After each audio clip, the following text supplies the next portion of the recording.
Hello and welcome to the program Misuse on ABS Radio and Television. I am Eze Onwoji. Today is a great day in Anambra State and for the Anambra because Anambra is 32 years old today. And so we are going to look at Anambra State at 32, the journey so far. Anambra State at 32, the journey so far. Anambra State was created in 1976 from the then East Central State by the military regime of General Murtala Mohammed, with its capital at Enugu. However, a further state creation exercise by the military regime of General Ibrahim Babangida divided Anambra into two states, Anambra and Enugu, on August 27, 1991. On this program Issues, we shall look at how Anambra State has fared, focusing on the socio-economic and political developments after 32 years. And so I have in the studio Professor Cliff Nwanna, Rector, Renaissance Modern Polytechnic in Baudu. Prof, you're welcome to the program. Thank you, sir. No. And so let's look at, Prof, your impression about Anambra at 32. Thank you so much.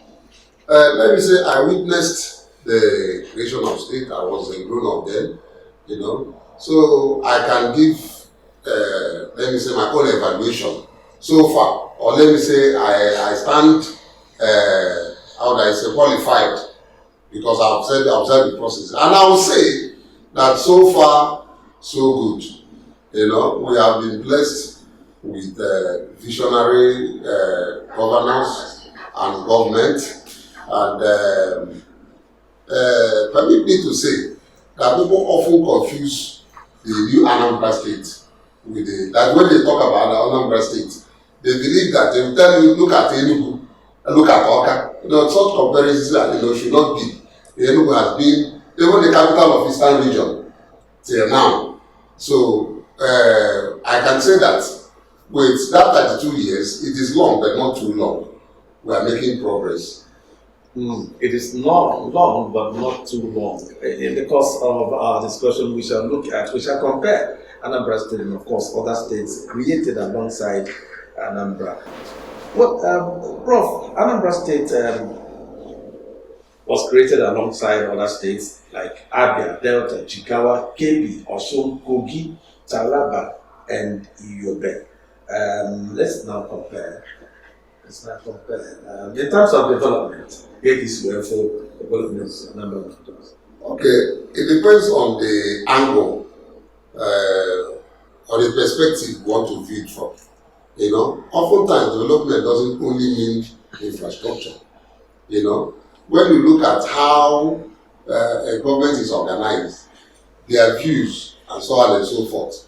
For instance, you find out that there's one aspect which a lot of governments tend to ignore, that is the environmental side of it. Do we have a balanced ecosystem, and so on and so forth? There are places where zoo and so on are being sold off now. I don't know. So what I'm trying to say is that if you're talking about development, there are issues we have to look at. Let us take Lokoja, for instance, that's Kogi State. Kogi State was even proposed to be the capital of the British colonial, or let me say, the British colonial headquarters. So it has been something that has been receiving a series of attempts towards urbanization, unlike Oka. Oka was just indigenous until that 1991. So when we want to base our comparison, I would say that infrastructurally we have tried, except in the area that we don't have a very vast or that ambition of urbanizing a center, apart from the previous ones, like Onitsha is a mega city. Yes, we know. But we need at least one or two. If we could create a mega city, maybe around Oka, that would be good, especially for the future.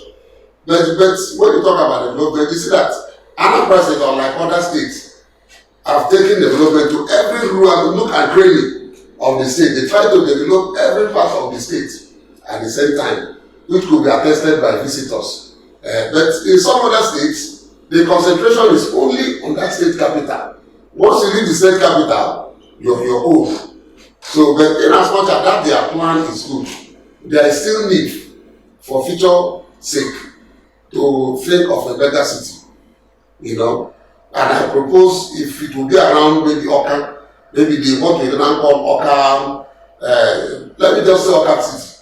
You know, that will include Enugu Agede and so on. And yes, you know, create a better city like we have in Lagos and other cities. You know, because if we continue like this, at a point in time, the capital will be overwhelmed.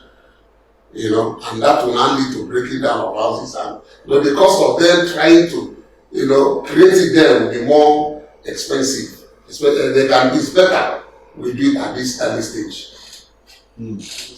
All right. Let's look at another comparison. Let's look at military and civilian administrations since the creation of Anambra State in terms of development too, and of course that's your thought, because we have about six military administrations and of course 7 civilian administrations. What's your impression? Military and civilian. You know, what I love is that I take exception to military rule. You know, I see military rule as an aberration. You know, and if for any reason that somebody will come up to suspend the constitution and then force himself, it should just be a correctional something for maybe a few months, because soldiers are not trained to govern. They spend a lot of time, maybe from when they enter, maybe at 18 years old, you know, and they were trained, they live their life as soldiers, as combatants, as, you know. So this issue of statecraft, how to rule and so on, I don't believe they are masters of it. And then for them to make a caution, oftentimes they end up taking us backwards. Now, the difference now between what we have witnessed, both in Anambra and elsewhere, is that when you have a civilian regime or democracy, there are processes in procurement, in everything. There are processes. Even after the helmsman has left, somebody can trace records and say this happened. But like I call it an aberration. In a military rule, oftentimes they don't care about all these processes.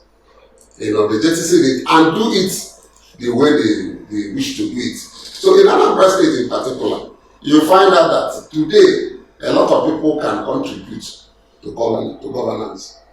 But under military rule, even as we call me for this program, I'll be very careful on what to say, because I might finish the program and the military will adopt me and teach me a very good lesson, so that next time I'll learn what to say. So these are the things. But in democracy, you have your opinion, and such criticism also helps the government, because the media, we sometimes call it the fourth arm of the government, is very, very vital. Nobody knows it all, you know. So I believe that the civilian rule, under civilian rule, have gained more than the military rule. The only difference, like what we know, is that under military, the cost of governance is always very low, because they have few key places, but that is just the system. But apart from that, I don't think I should go for military if I have a choice.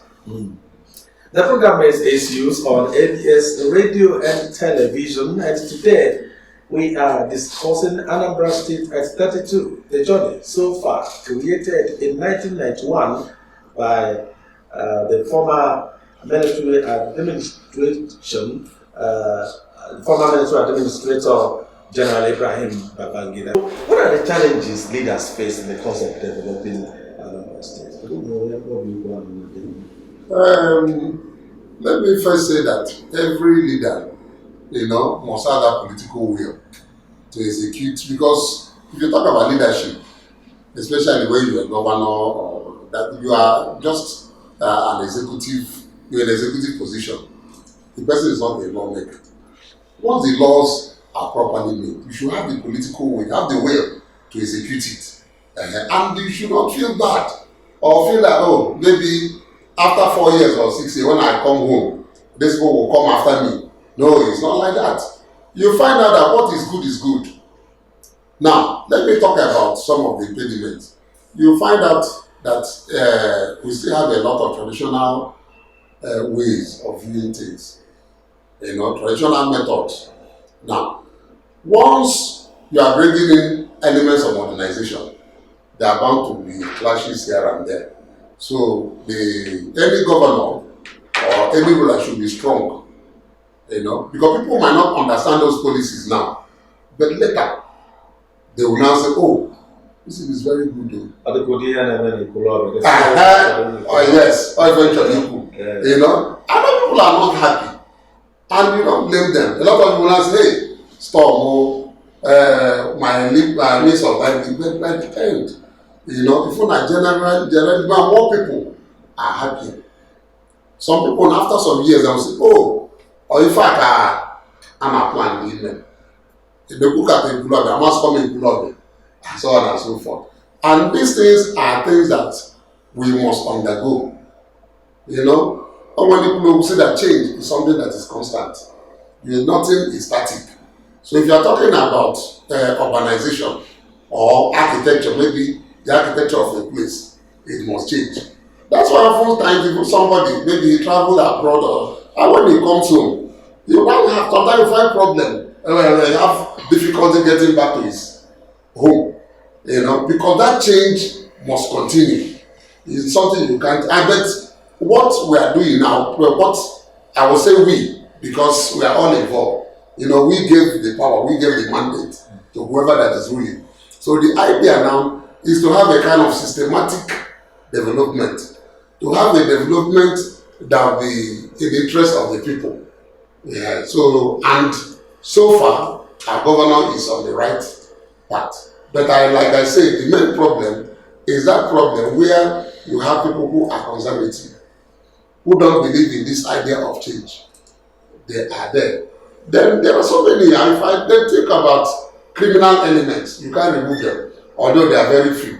Those people will malign or try to change policies of government, take it to the people. Look, this will want to do wayo, don't allow them and so on. These are some of the obstacles. And even engineer people, they want to destroy your house. Where will you live? So there are things, but like I said, the ruler must be fair.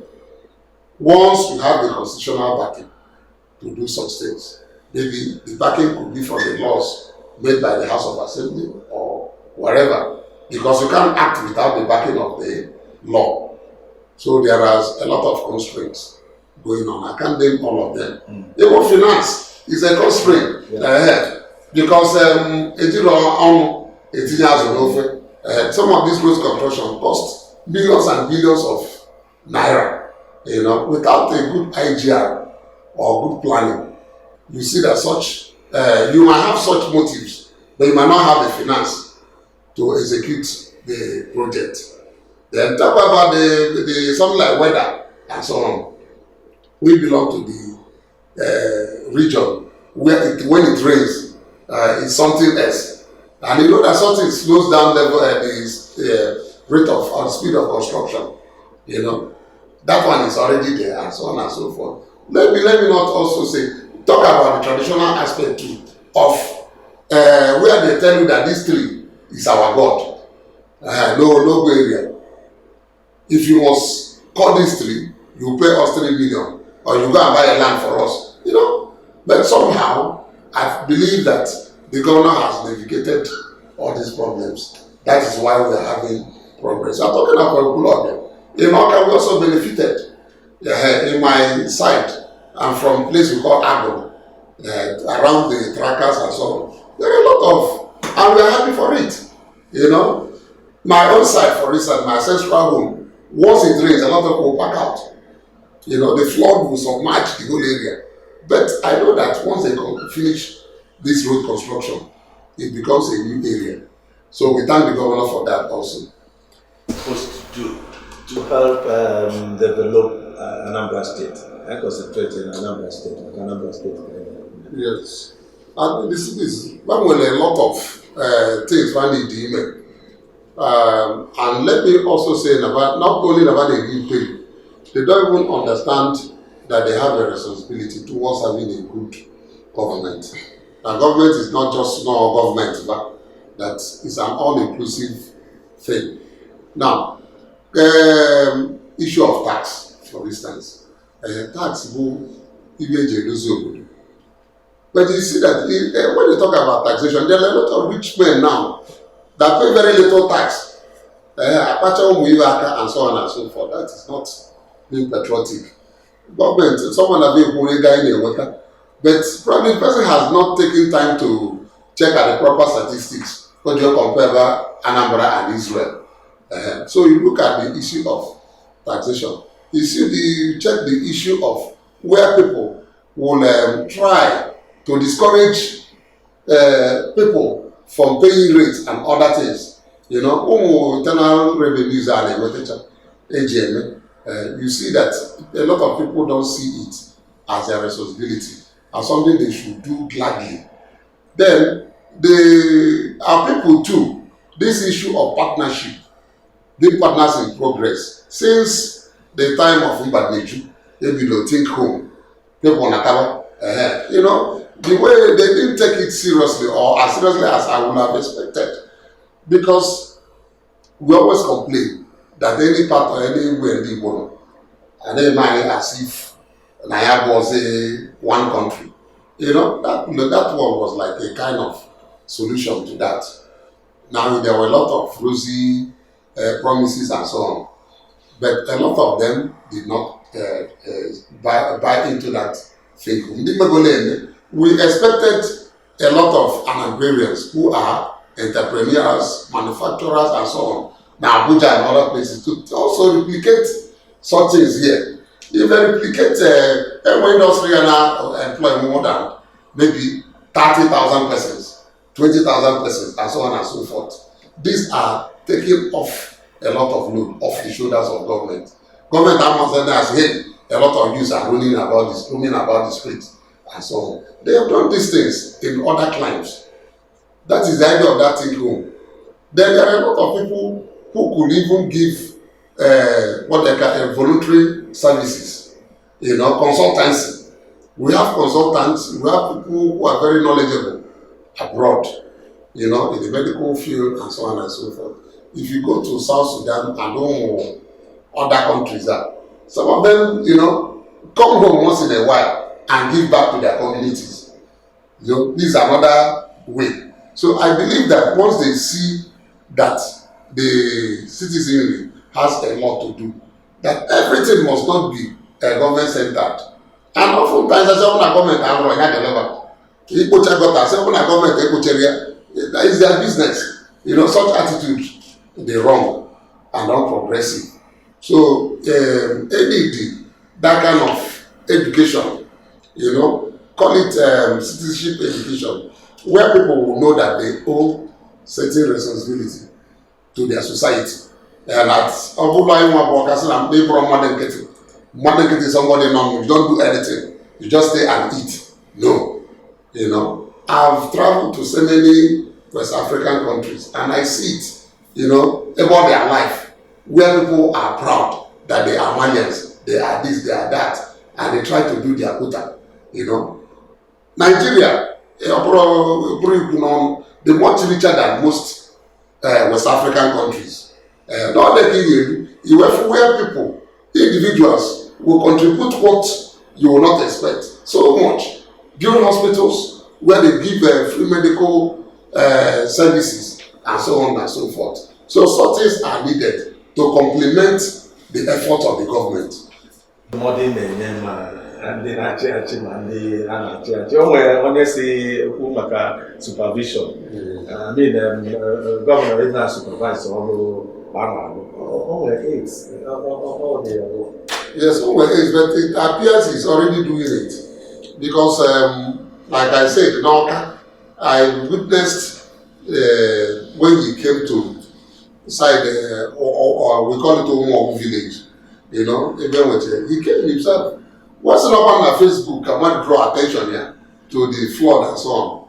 So we visit here. Do you know I didn't see or what a child was okay. And they use our video. So I think he's doing it. In modern administration, the leader or the administrator, the executive, must not sit tight 24 hours. In as much as no one people delegate the duties. But no matter what level, because if was very good, it boosts the morale of the Canaan, seeing the leader come to see what they are doing. But like what you rightly said, if the leader will go around to be seen, then he cannot perform anymore. All every day will be it's not supposed to be so. But once in a while, if time permits, it is proper. Anambra Aigana, we want to thank you very much, Professor Cliff Nwanna, Rector in Renaissance Modern Polytechnic in Bauku. Thank you for coming to the program. Thank you. Anambra State at 32, the journey so far. Everybody has a responsibility to make Anambra State what we expect it to be. On behalf of Don Onyenji, my producer, and of course everybody in the studio here, I am Eze Onwuji. See you again. Bye for now.